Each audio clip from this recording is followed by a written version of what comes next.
Milli Hidrometeorologiya Xidməti havanın dəyişəcəyi ilə bağlı xəbərdarlıq edir. Doğru xəbər Azərbaycan bildirir ki, xəbərdarlıqda deyilir. Fevralın 4-dən 7-sinə qədər Bakıda və Abşeron yarımadasında havanın fasilələrlə yağıntılı olacağı, 4-də ayrı-ayrı yerlərdə yağıntının intensivləşəcəyi gözlənilir. Fevralın 4-ü gün ərzində və 5-i gecə bəzi yerlərdə yağışın sulu qara keçəcəyi ehtimalı var.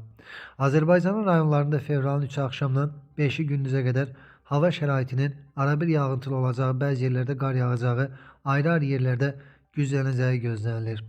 Fevralın 4-dən 7-sinə qədər Dağətəyə və Dağlıq rayonlarda yollar buz bağlayacaq. Ölkə ərazisində havanın temperaturu ötən günlərlə müqayisədə tədricən 5-10 dərəcə aşağı düşəcək. İndi isə sabahın havası ilə bağlı daha ətraflı. Fevralın 4-də Bakıda və Abşeron yarımadasında hava arabir yağıntılı olacaq, bəzi yerlərdə intensivləşəcək, sulu qar yağacaq, güclü şimal-qərb küləyi əsəcək.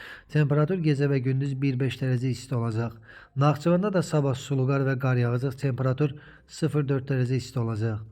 Azərbaycanın bir çox rayonlarında havanın yağıntılı olacağı, qar yağacağı, ayrı-ayrı yerlərdə intensivləşəcəyi ehtimalı var. Duman gözlənilir, qərb küləyi arabir güclənəcək, temperatur gecə 2-6, gündüz 7-12 dərəcə isti, dağlarda gecə və gündüz 2 dərəcə şaxtadan 3 dərəcəyə qədər isti olacaq. Nazirlik qeyri-sabit havada əhalini son dərəcə ehtiyatlı olmağa və təhlükəsizlik qaydalarına əməl etməyə çağırır. Ciddi təhlükə olduqda isə 112 qaynar xətlə əlaqə saxlaya bilərsiniz.